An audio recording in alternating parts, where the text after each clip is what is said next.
Day before yesterday, we were talking about the three knowledges, namely Anicca Vipassana Jnana, the contemplation of impermanence by seeing the arising and passing away of conditioned psychophysical phenomena, and Dukkha Vipassana Jnana, contemplation of unsatisfactoriness, seeing the oppression by these things, and Anatta Vipassana Jnana, contemplation of insubstantiality or not self or non-soul, seeing the things arising at their will, not at their will, but on their own, without self or soul, atta, they are mere process. Then we also said that when we realize these three knowledges, we are said to be cultivating insight knowledge. However, it is only the beginning of insight, not yet fully or not yet ripened. Only when it ripens or becomes full, one realizes the path and fruition knowledge of the Noble Ones and realize Nibbana. At this stage, one will become free from falling into the states of loss. This is how we discussed. Today we shall discuss about when after one has cultivated insight knowledge, how we are able to reach the stage of insight knowledge known as Uddiyabhya Jnana, that is the knowledge of the fast arising and passing away of objects. Only briefly, not in detail, because if we go into the details, we can only speak about the knowledges only roughly, because if we talk about this progress of insight, then some yogis might follow the lead and hence become mixed up with their experiences. Hence, we will only talk about the earlier insight knowledge and not go into the higher insight knowledge.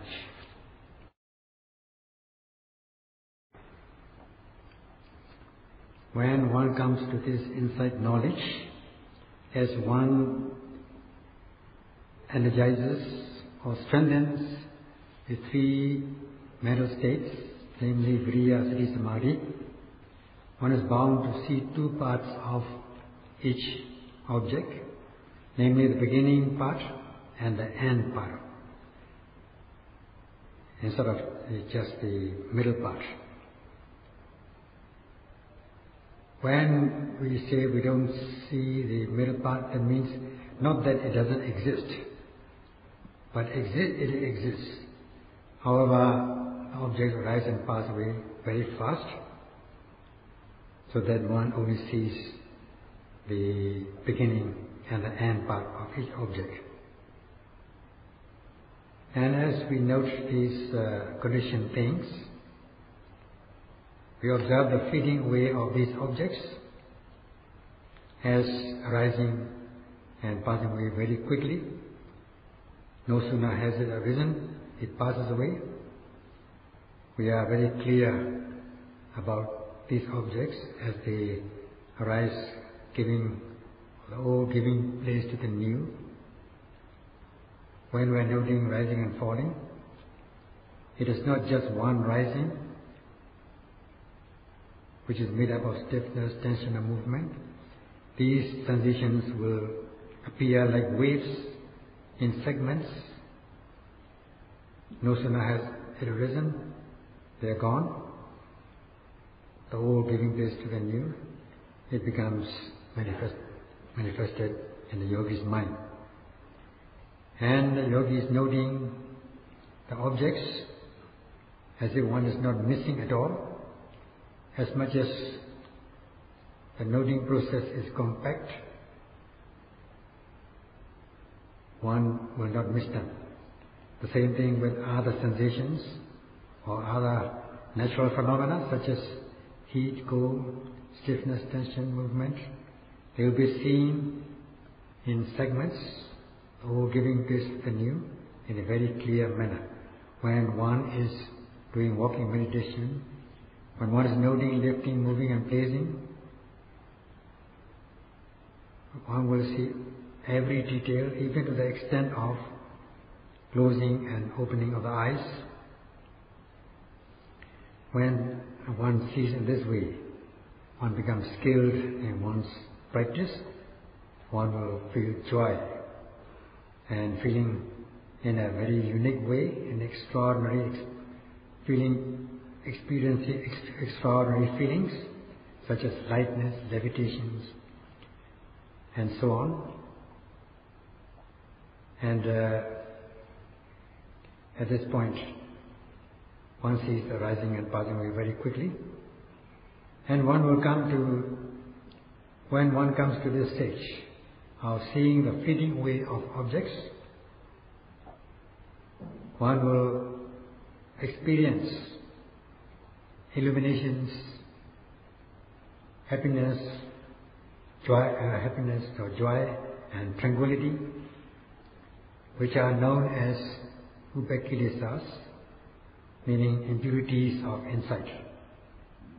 Because they can impure the mind, impure the insight, and they can weaken the insight, they are known as Upakkilesas, impurities of insight.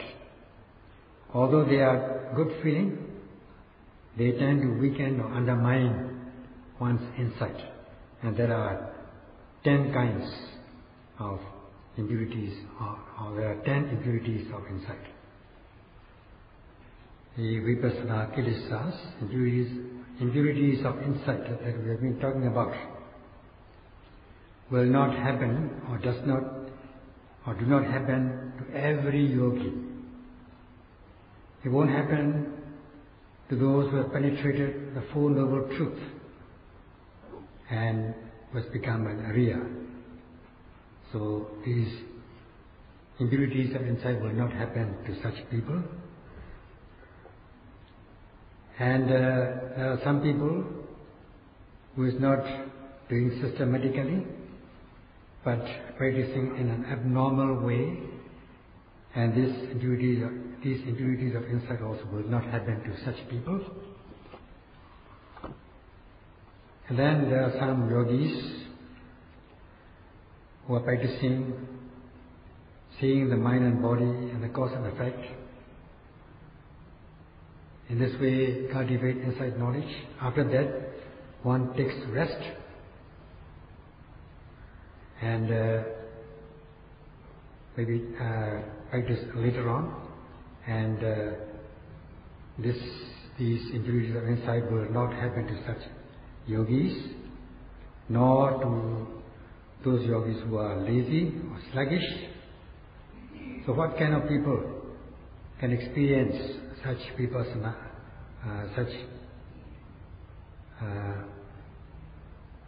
only those people who understand, who practices in accordance with the correct method,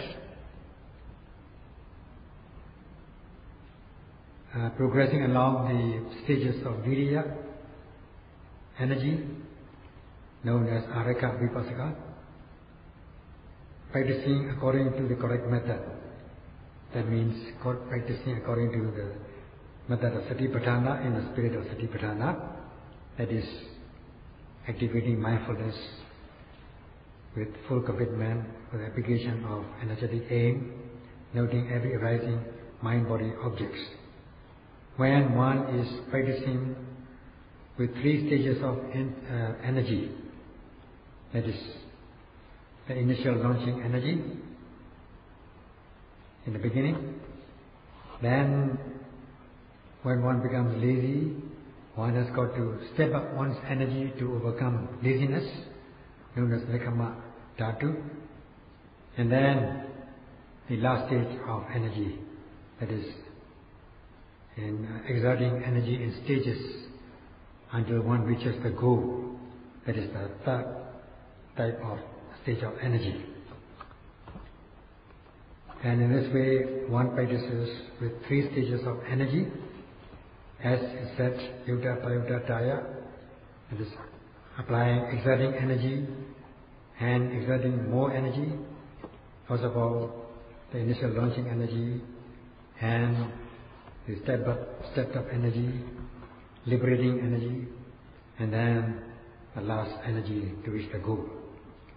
So when one is practicing by exerting energy in the beginning, one may feel lazy or sluggish, which can undermine one's practice for the beginners, and one step up one's energy to overcome that, known as Nekama Dhatu, liberating energy.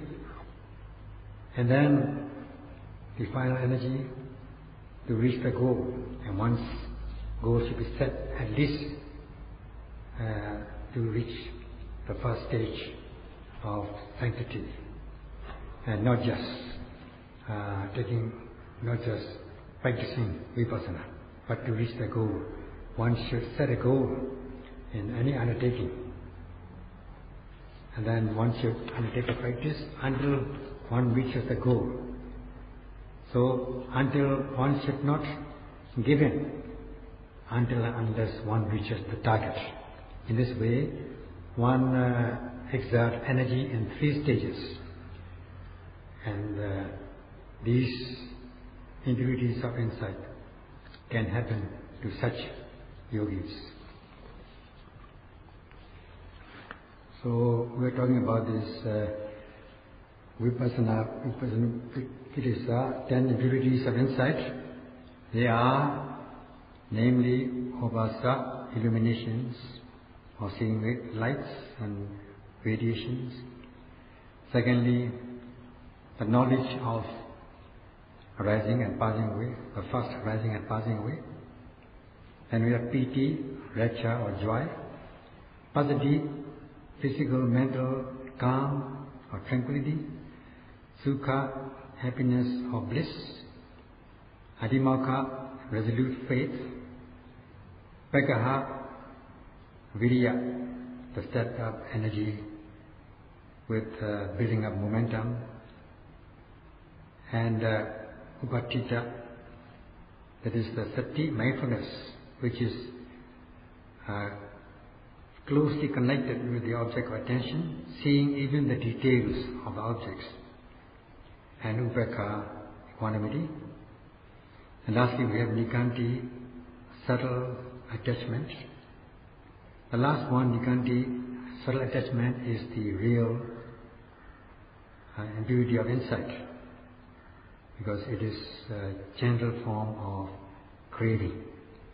As for the former 9 things, they are not the real ones, but since they are the causes for attachment, they are included in the list of 10 impurities of insight. So we have altogether 10 impurities of insight. Hence, the meditation teachers would urge yogis to note whatever arises, whether the objects are good or bad, in order to be connected with them. And in accordance with these instructions, the yogis practice and will observe the characteristics, such as the impermanent nature, unsatisfactoriness, and insubstantiality, seeing the rising and passing away of objects in a faster manner, seeing the old giving place to the new. No sooner has it arisen, it is gone, then the yogis will become inspired with the practice, will become encouraged. In this way, as a result of this insight, one's mind will become clear, serene, and with clear blood circulation, one will feel levitated, seeing the illuminations, experiencing joy and calm. And at this stage, the yogi might think that this is one is realizing the Dhamma, gaining insight. And in this way, one may deviate from the path of insight. Or even if one does not deviate, one may forget to note these illuminations, these experiences. And if one stays without noting, then the result is that the noting mind will be separated or removed from the object of attention, will not be connected, instead it will be disconnected. Known as uddhacca, one becomes restless. And then not only one becomes restless, one's mind will be cast away, known as viklepa. And in the connection with this impurities of insight, there will be the uddhacca, the restlessness of mind, noting mind, being removed from the object of attention, not being able to be connected with the object of attention, and the noting mind will be cast away. So previously one may be seeing the fleeting away of objects, the old doing this to the new, and although one may be seeing this, one's path of mindfulness may change, so that one will not be able, if one cannot activate mindfulness, then one will not be able to cultivate knowledge, one will not know things. In this way, when one is overcome by these impurities of insight, one can happen. When one experiences these illuminations and things like that, one will think that, I'm not like before. Now the real things are happening. Maybe this is path consciousness or fruition consciousness. In this way, one will not be walking along the correct path. One will be deviating from the correct path of insight, taking what is not the path as path, and what is not the fruition as fruition. One is deviating from the path of insight. And then also, not only that, one may be expecting or trying to repeat such experiences. Then what will happen? One will be losing one's practice of meditation, because one is craving, taking delight in this kind of experience, in this case illuminations, and such is known as nikantic, subtle attachment, subtle craving, general craving. It is not the kind of attachment which we mentioned once in the hindrances to progress, namely kammichanda nivana, hindrances of sense desire, where one craves sense objects, wishing to enjoy good sight, sound, and so on. This is different.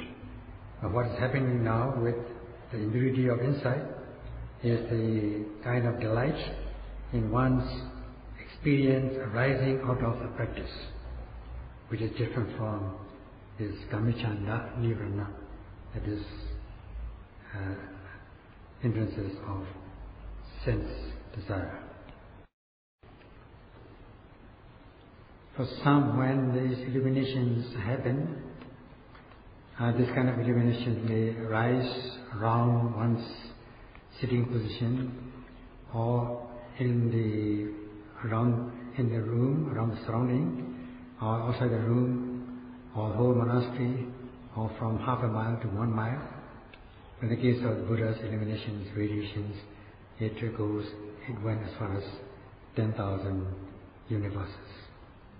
And as for some yogis for whom these illuminations happen, some may think that one has gained insight, realized arahantship, and one may think that it is a good experience Or for those who have no general knowledge, it will be difficult for them.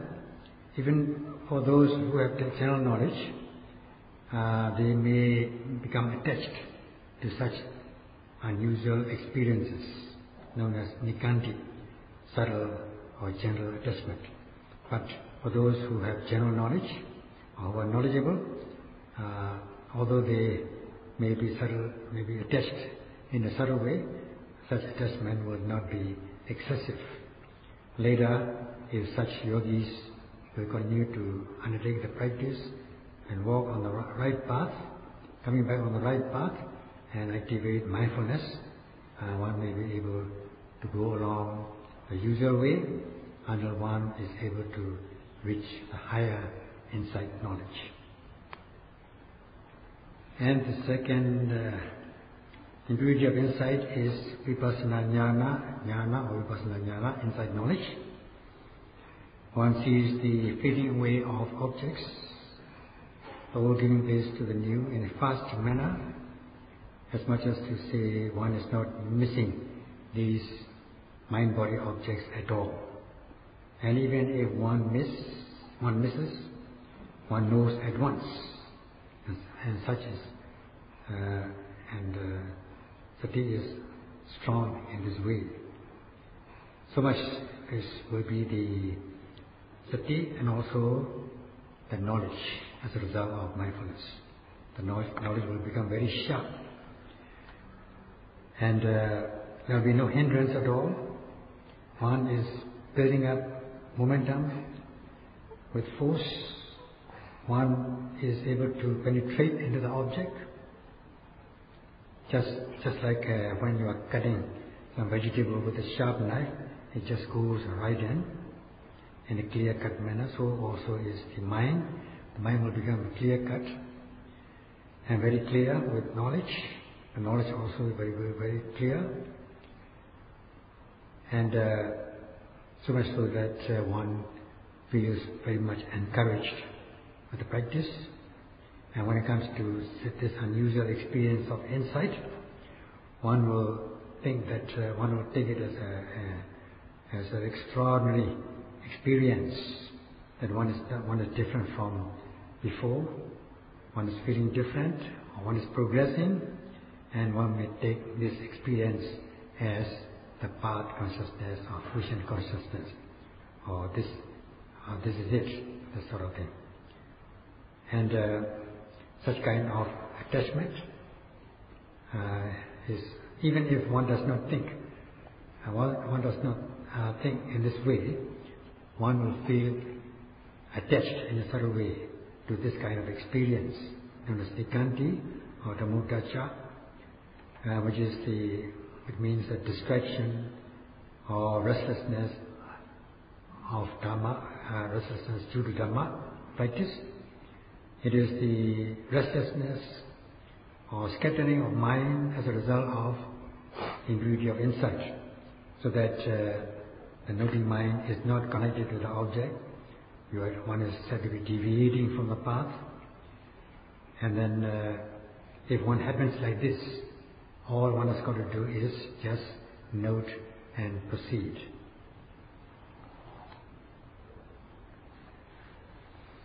When one is building up this kind of insight knowledge by leaps and bounds, one will become delighted and encouraged with one's own experience. One will feel rapturous and feeling as though one is being lifted up.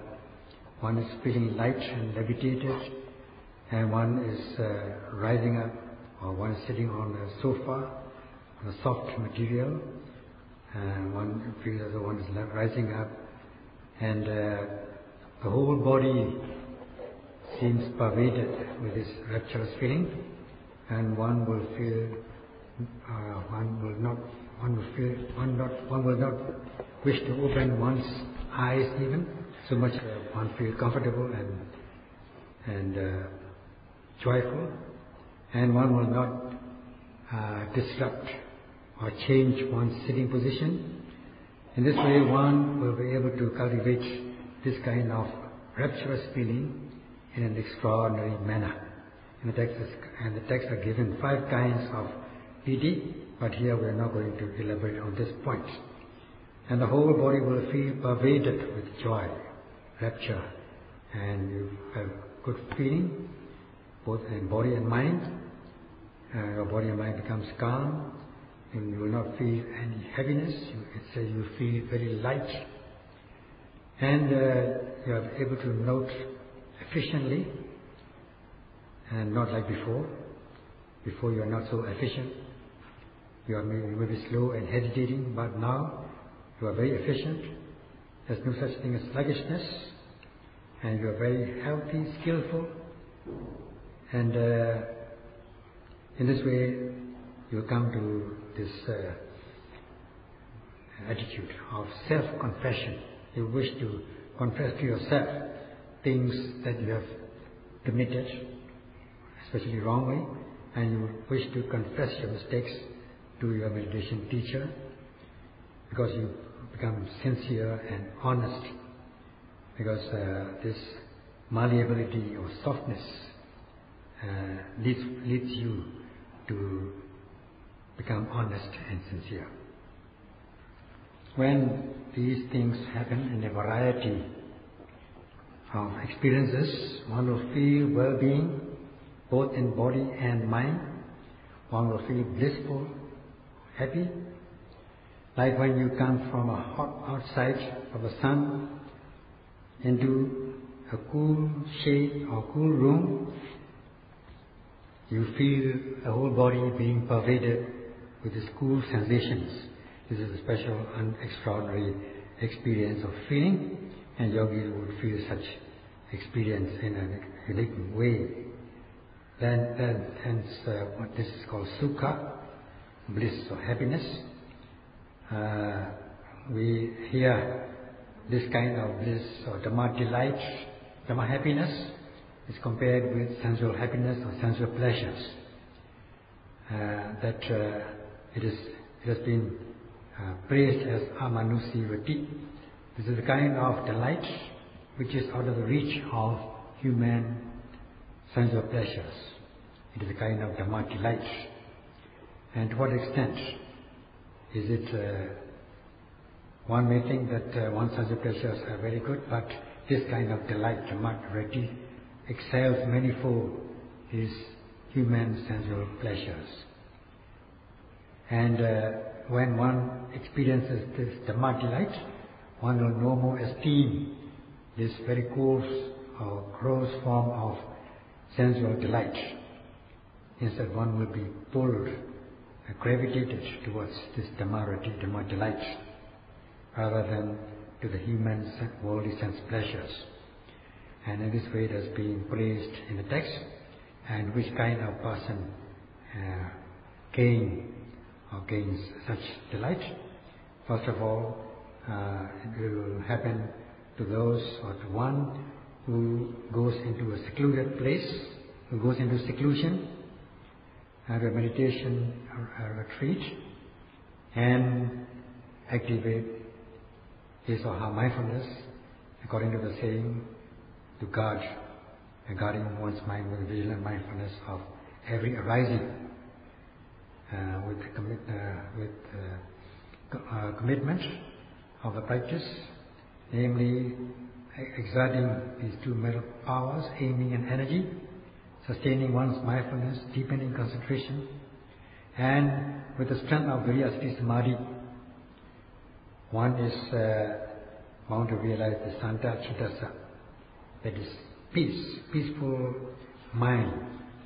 It will be one peace, not being shaken by impurities such as greed, hatred, and delusion. In this way, one will not be shaken by these oppressive elements or afflictive emotions. And initially also one is undertaking the practice in the correct way and seeing the fast arising and passing away of conditioned things, the old giving place to the new. And in such yogis, this kind of delight, a kind of delight known as Dhamma delight, Dhammarati, will arise, will happen, which excels manifold the sensual pleasures.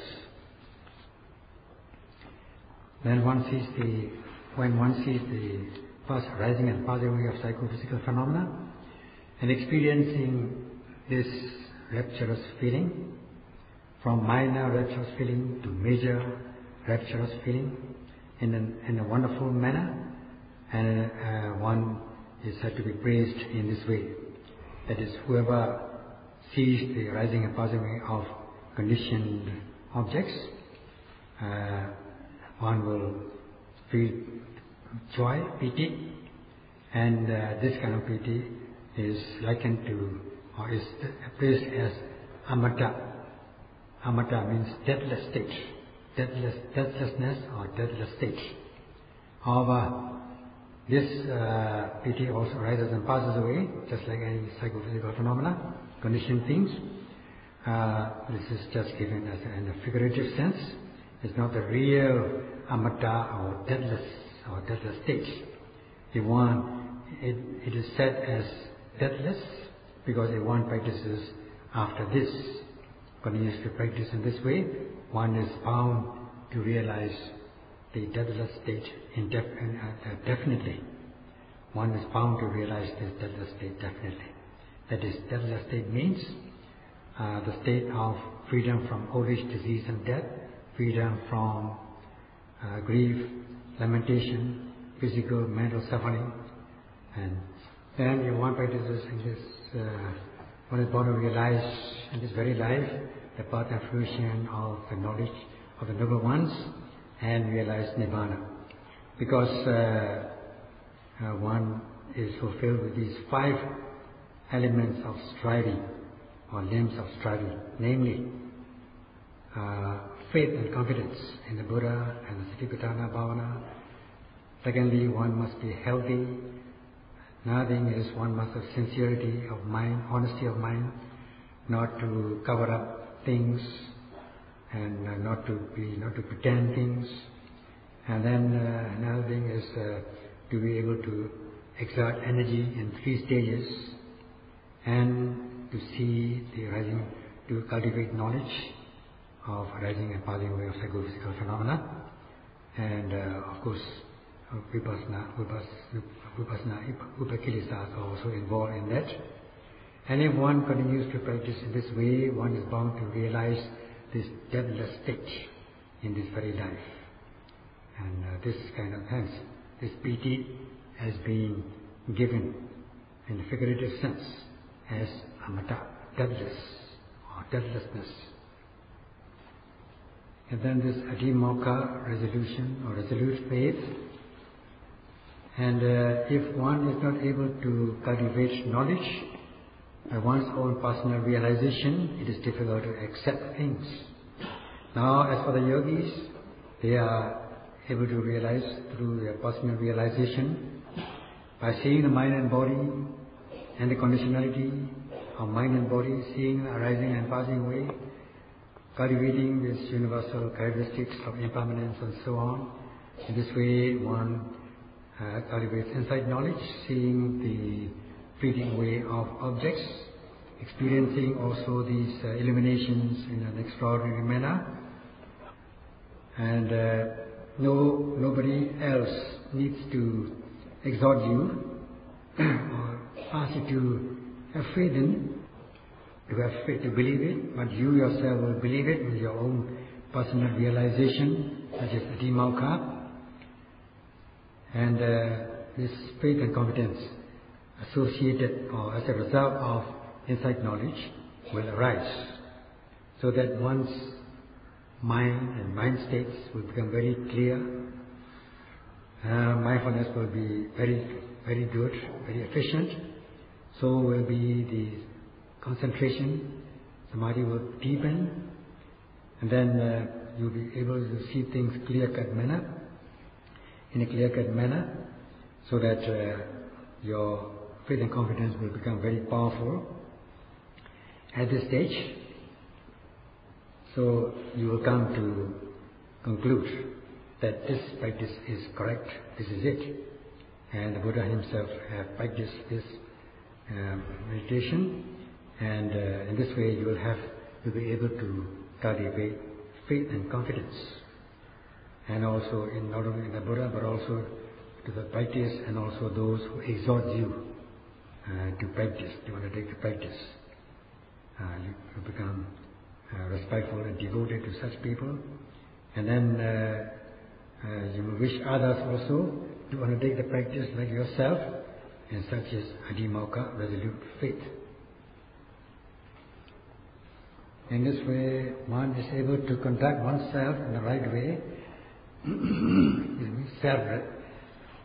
It is also given as right self-regulation, and one is regulating one's own practice of satipatthana, and one will no more esteem his sensual pleasures as one becomes settled in the practice, and one will only esteem the Dhamma delight, Dhamma experience.